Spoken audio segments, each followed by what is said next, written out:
So we have to like develop some other way of relating to the world than this sort of modern, scientific, top-down, design-heavy, blueprint-heavy type of approach to thinking about the world. Models are really just models, and it's a cliche to say the map is not the territory, but it should be even more cliche because people haven't gotten it yet.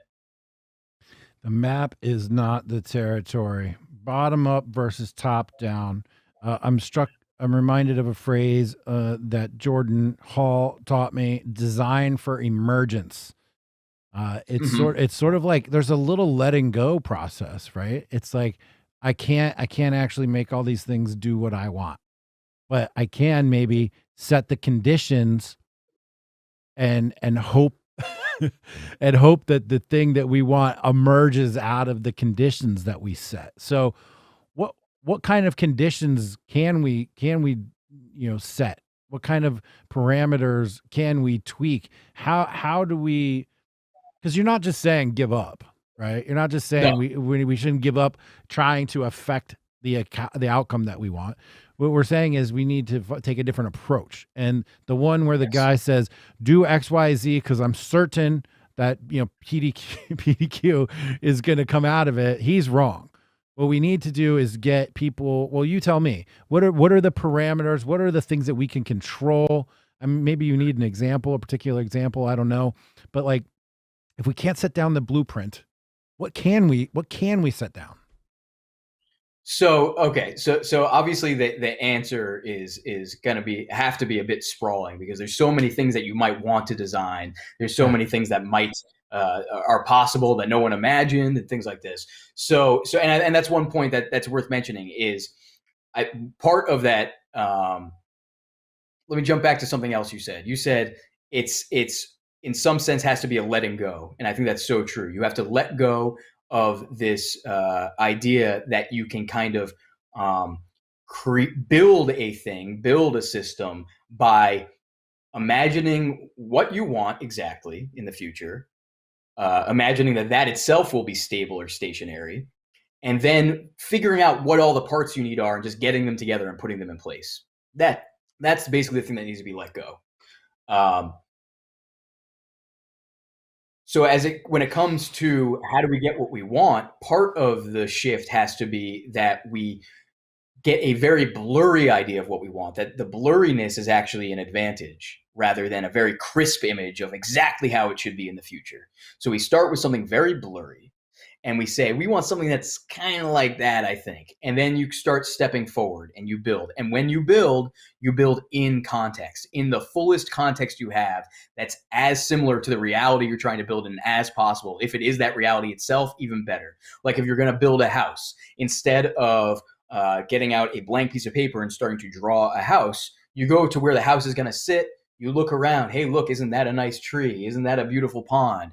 Look, oh, the sun's setting over there. And you start to react to the context and build in that context. So you start to develop a sensitivity to those interactions of the thing that you're making and where it's going to hit the world. And because one of the things that's always a bit startling, even for someone like me who's out here evangelizing this stuff, is how even in seemingly non-complex settings, when you don't design in place, little things you didn't think of throw a wrench in all your plans. So, like, okay, I'm going to build a piece of this is a dumb example, but just to make the point, I'm going to build this piece of furniture that I really want in my living room. Okay, I spend a month out in the garage putting it together, building it, and then I realize it's all together. It's one big piece. I can't get it through the door. It's shit like that comes up more often than people would ever expect because it's just like, oh, there's so many of those little things. There's no way you can account for them all. So that's one piece is sort of this design in context piece. And as you build things that you didn't think about beforehand, they could be problems, but they also could be things that you like that you had no idea you didn't. Oh, I didn't know I wanted this, but now that I'm seeing this start to come, this is good. Let's keep going in this direction. This is something that's actually useful or valuable or whatever.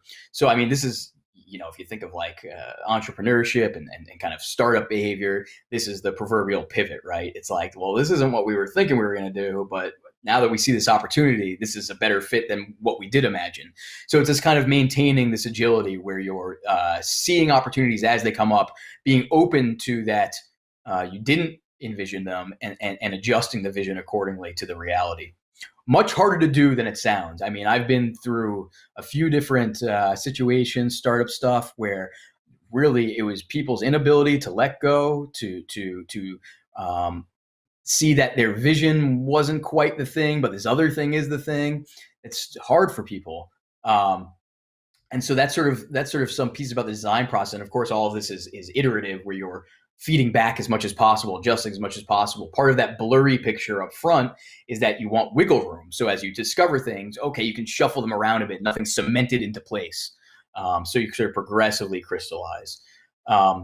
Another piece is that we need to think in evolutionary terms. So when you asked, how do you, for instance, avoid things you don't want? Well, you want to set up the thing that you really can design explicitly is the ecosystem through which different designs come in, get tested out in their relevant environments, and either get washed out of the system, no good, get it out of here, or you discover some nice fit somewhere and either multiply those or mutate them and test a little different variation of that. I mean, this is what biological evolution does, and we really need to take a clue from that about how we design things in an indirect way, and that's that letting go. You design indirectly.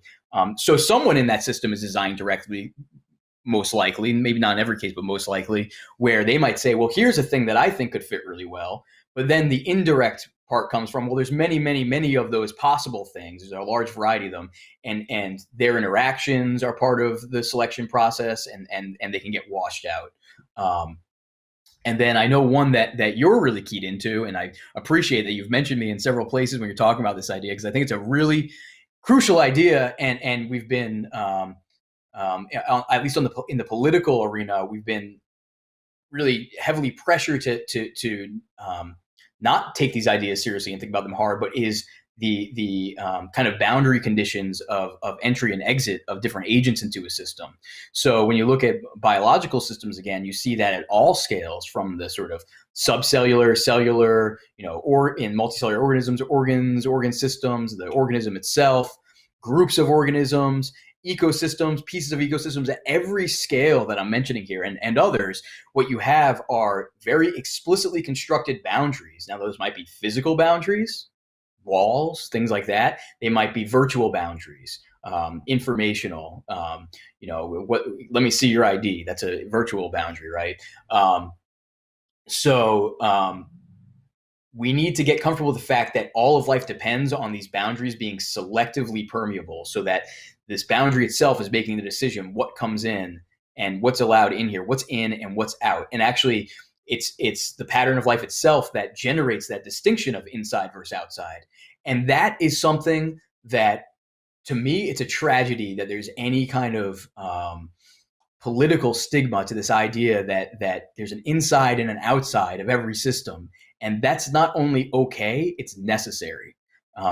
Just imagine what does happen when you get a bad cut. Okay, you've got a boundary break situation, and now you go put your hand into some dirty water, and dirty water gets in, and what's happened? You got an infection. You've got something to deal with now. Now, hopefully your system's up to the task. If it's not, well, goodbye. So this distinction between inside and outside and being a bit exclusive is necessary to life. It's and those are some things. I'm sure there's more we could hit on that. Yeah, no, definitely. I mean, what's interesting about the boundary thing is, politically speaking, you got some people on the left that try to act like there should be no boundaries. We should not be selective about who permeates the boundaries. But then the first reaction nationwide to the COVID was socially distance yourself from other people. Oh, what we did? We're just creating boundaries between us and other people. And it's fascinating how sometimes when life is on the line, in this particular instance, as it was perceived to be or may have been, oh, let's do this thing because we know that it's important to set up a boundary.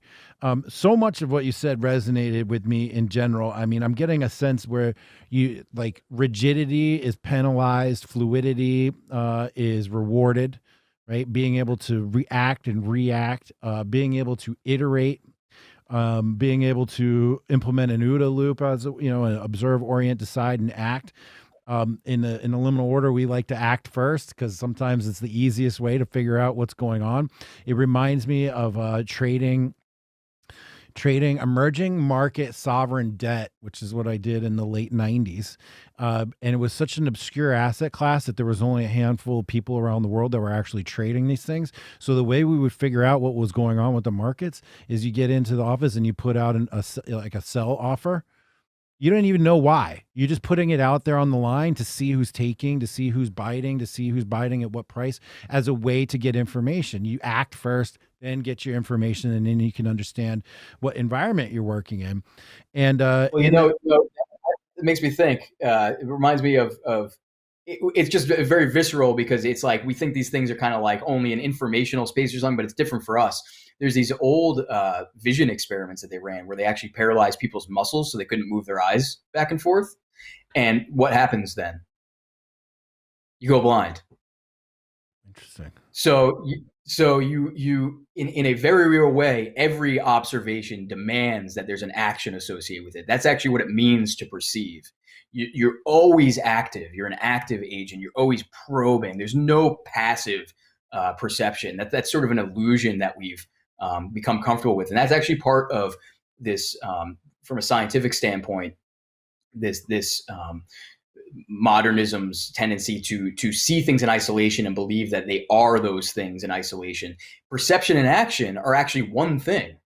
We can talk about the two aspects of it, but they're not separate things, and they never can be. You take one away, you take the other away. They come together, they go together.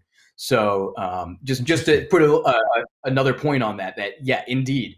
And I mean, I think that's I'm not a Boyd scholar, but I believe that's why it's a loop, right? It's because it's really one thing. There's no Right. beginning or end of the loop.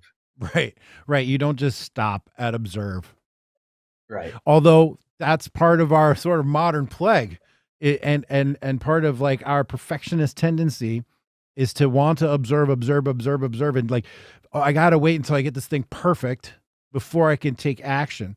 And I'll give you a concrete example in my life right now. We're planning our brunch tour, which coincides with the Liminal Order tour as well. And we're trying to figure out where we're going around the country and having social events for people, men on Saturday night, families and wives and everybody on Sundays. And we are we're trying to just predict what 100 people are going to do from different parts of the country at different times, and we're trying to like structure the perfect program and the perfect pricing, the perfect everything. Finally we're like, you know what, let's just throw something out there, see how people respond, and adjust accordingly. And as soon as we decided to do that and the data started coming back this way, it made everything so much easier. So this is a good lesson for you guys, anybody out there who's like trying to think, oh, I'm going to start a business, or oh, I'm going to write a book, or oh, I'm going to do, just get going, start small, take small risks at first, but get going. I think it's been proven that if you ship at 80%, which is our motto inside the LO as well, all of our updates to the Liminal Order, all of our new initiatives, they're all come out at 80%. They're never 100% finished, because we have found that like if you ship at 80% and then iterate on your feedback and then ship at 80% again, and then iterate again and ship at 80% again, over the same timeline, you get to a far better destination than if you just waited right here to figure out 100% certainty to move forwards.